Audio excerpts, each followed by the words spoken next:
Rottweiler Vlogs, episode 134. Mizzo Mack out here in Fayetteville, Georgia with my man Jeff from Ous Rottweilers. Atlanta Ous Rottweilers. Let's get that correct. This is a dope episode because Jeff talks about a lot of different things that are informative. It's very important that you guys give the video a thumbs up because it helps out with the YouTube algorithm and gives more visibility to the video. So like, share, and subscribe, and as always, enjoy the content. So my name is Jeff, last name Ousley. That's where we get the name Ous from, on the kennel, Ous Rottweilers. We're here in Fayetteville, Georgia.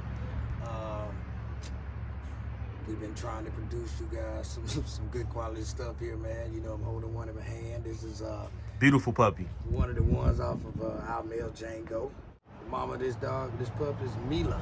So Mila is on our website as well. You guys can check it out and take a look at them. But yeah, we got a few litters on the ground right now. But we've been doing this thing for over 25 years. Started from the bottom and trying to get to the top. Our main objective is, you know, try to get you guys the best puppies we can and put them with the best people. So if we can do that, you know the puppy's gonna be fine. When I seen a Rottweiler back in 1984, I think it was, man, and you know, I seen the dog, I fell in love with the dog, and that was my dog. So once I seen that dog, I thought that I wanted to get into that dog, and I bought a couple. So that's just been my breed. You remember the dog's name? So the first dog I got, the dog was named Lex. I don't even think he was a full-blooded Rottweiler, man, because he had this big white patch in his chest. But some puppies do have that white patch, but this patch was bigger than average. Yeah. But, you know, he was a Rottweiler, man. He had all the other colors. So I fell in love with that dog. And from there, man, you know, we just started to import and, buy and try to get better. And that was in 1984 when you got Lex? 1984. 1994. 1994. Okay. So it's been well over 25 years of that. Okay. So when you was younger, there wasn't any dogs that, other than a Rottweiler, that got you into dogs? Like when you was like growing up, you know, did you have a dog as a family pet? You know, growing up with us, man, you know, we only had mutts. Okay. You know, back in the day, we all had mutts. You know, everybody had a mutt. You know, we didn't have no purebred dog, but we found out that with those mutts, you know, you hardly ever had to do what we do now. All the money we spend now on the shots, the vet bills, the X-rays, the OFAs, you know, all of this stuff now, you know, we didn't do that. I like the color, I like the markers, I like the protection side of it, I like the loyalty of it, I like the family side of it. You know, it's an all-around dog. That's just what made me stay with that dog. You know, I looked at a couple of other breeds back in the day. What breeds did you look into? We looked at Old English Bulldog, and it just wasn't gonna make the cut because we found a lot of side effects on that dog, and we didn't like them. So we went back to the Rottweiler. We had friends that started breeding other things, and they was making more money, a lot of money with it, but we didn't get into that. What was the dog that started off Ous and started changing the direction in your breeding program? The dog that did it for me, man, we had a male named Gotti, and we called him Gotti as a call name. And Gotti, he was the Gunzo Earl Antonius' grandson. He was the one that got us off the ground and got us started and made us doing what we do right now. So Gotti got a lot of pups out there, a lot of people that knew him and loved him. How'd you acquire Gotti?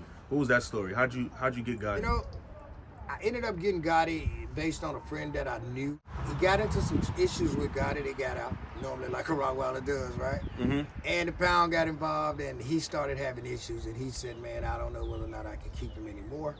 And I purchased Gotti from him on that too. Okay. But Gotti was a good boy. Gotti was a prancer, man. He was a show dog.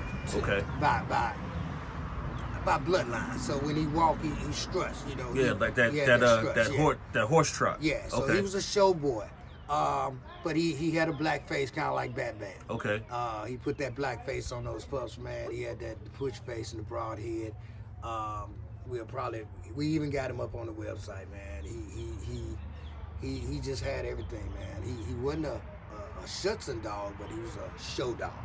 He's missed to the point where he's hard to replace.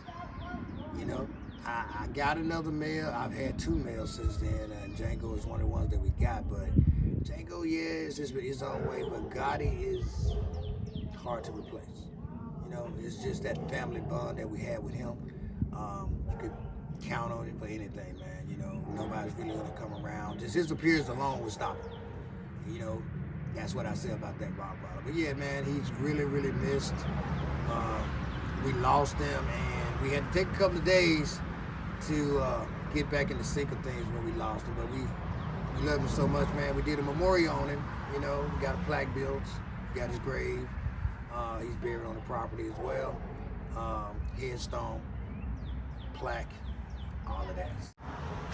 So I appreciate you sharing the stories about Gotti, and I think a lot of Rottweiler vlog viewers are going to be able to relate to that. Right.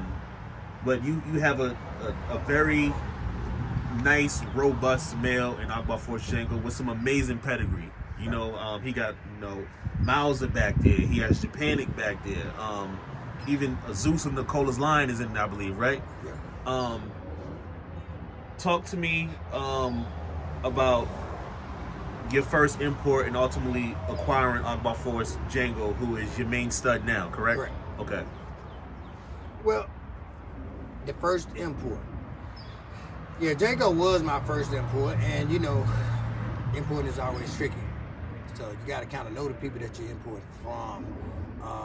Me, myself, our boys down there in Alabama, Sean and Wayman, them, we good with them. So I kind of got started because of them. I went off of the people that we knew with them based on they know them, they did business with them before, so we shouldn't lose. You kind of rolling the dice, you know what I'm saying? You rolling the dice. Yeah. So, and I know a couple of people that didn't get what they paid for. So, you just got to go off of some reps. Get some, there were some people that dealt with those people before. Yeah, so take it back. How did you meet Sean and Wayman? Sean and Wayman. Man, me and Sean met first. Sean posted a picture. I, reached out to him based on the picture I seen. Ended up buying that dog from Sean. Me and Sean became good friends. And the dog that I bought from Sean, Wayman had the daddy, which is Samson. So we started there. After we got that, then that hooked me and Sean and Wayman them up, and we became good friends from there. And, we just took it to the next level from that point on. Got you. So, because you guys have imported together and all that stuff since. So you yes, guys sir. have done a lot of business. Yes, sir, man. I think we basically put Akbar Force on the map, man. At one point, what we brought in, we brought in so many dogs. They know Wayman by first name basis at the airport, and when I go in to pick up, they just say, "Hey, Wayman." Yeah. We brought in so many dogs.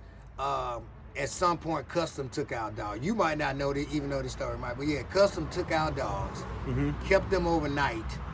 I guess they was x-raying them to see if we bringing in some contraband or whatever, but then we had to pay extra to get them out of Custom. That's the story me and Wayman know, and Sean. But yeah, man, they looked at us like we was importing other than dogs. Yeah, because y'all was doing something we that was doing too many, man. Yeah. It just didn't make sense. Yeah. But yeah, that's kind of how it went. Was there any hint that was still kind of like, I don't know? You know what I'm saying? Man, it's always in the back of your mind. Yeah. But you gotta, it's a business. Yeah. So you gotta, it's always a chance for failure, right? So, yeah. You start off knowing that it could go that other direction. But, like, once again, being dealing with people that's already dealt with the people that we're trying to deal with makes it a little better. But yeah, you're always nervous about that.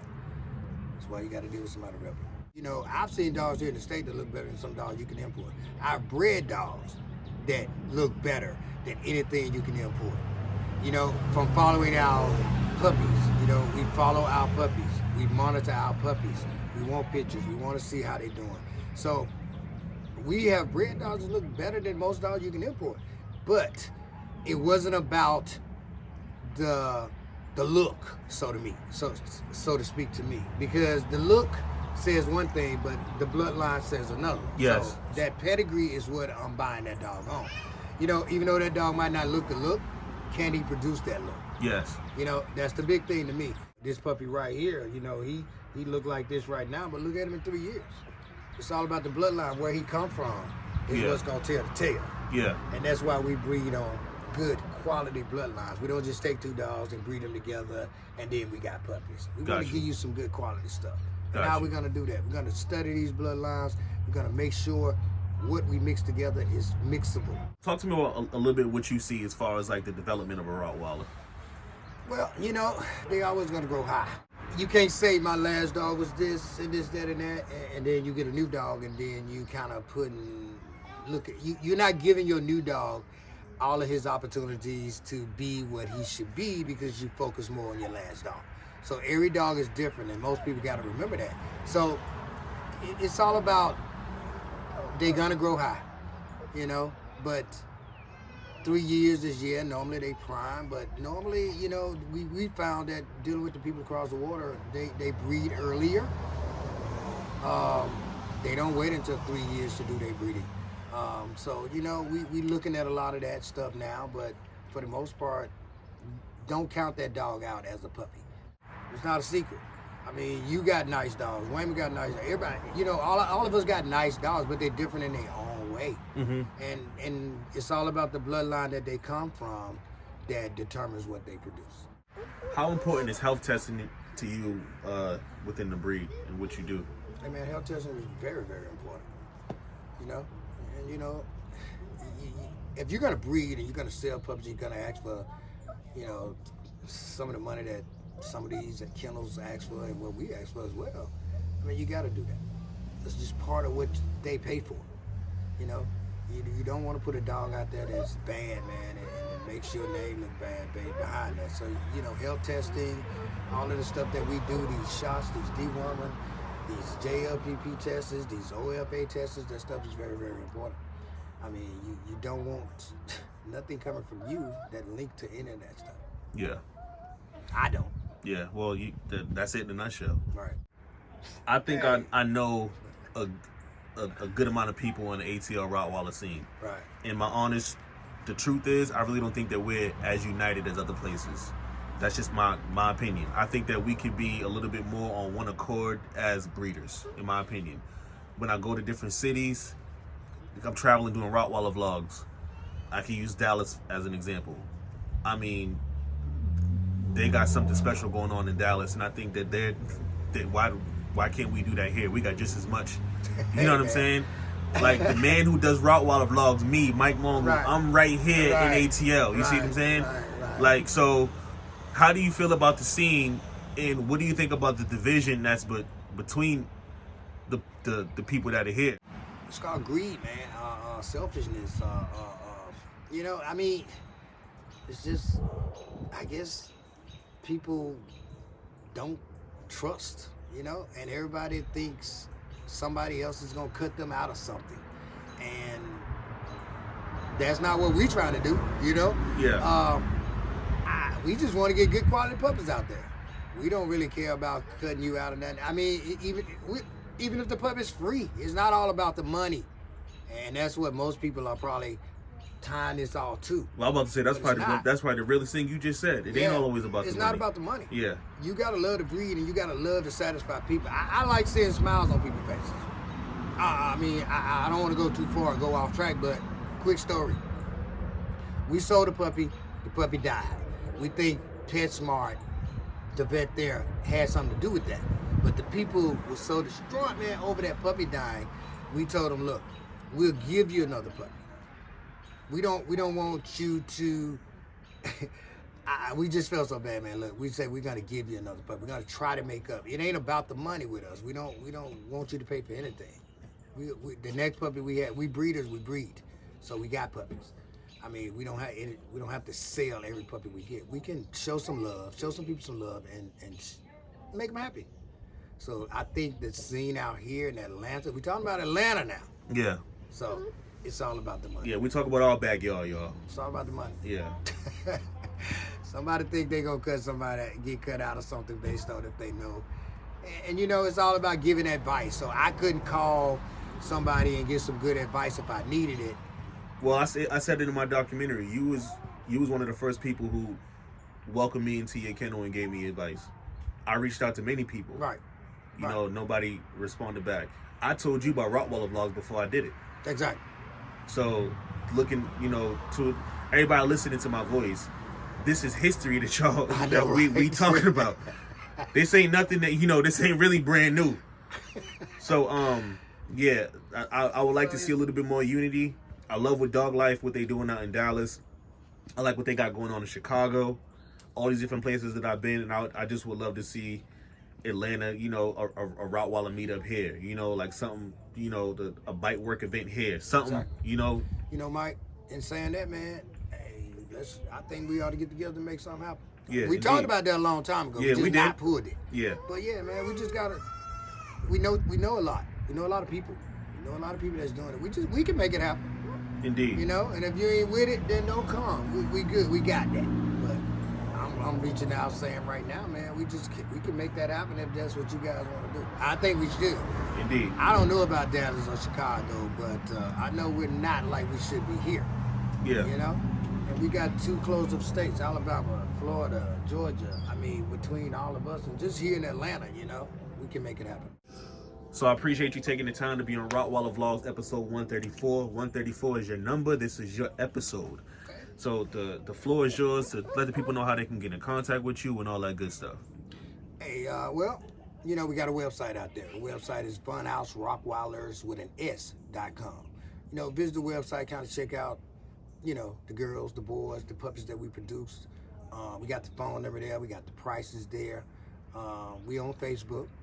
Jeff Ous is the Facebook name, and it's also linked to the website. So, if you're looking for a good quality pup, man, and not trying to break the bank, you want somebody that's going to help you with training. You want somebody that's going to be there for you the whole while you got the pup, because the key thing is you don't just sell a pup to somebody and then you never talk to them again. Mm-hmm. You want to keep in touch. You want to know how that pup is progressing. You want to see you doing what you're doing to make sure that pup is okay. And one of our big rule of thumbs is if we produce something that's unsatisfactory to you and it's our fault, guess what? We don't only replace that pup, but we give you money back. We're not. It's not about the money, and that's what we keep saying. So, yeah, visit the website at Ous Rottweilers with an S.com and check us out. Thank you. I appreciate you being on Rottweiler Vlogs, Jeff. Yes, sir. Until the next episode. Yes, sir.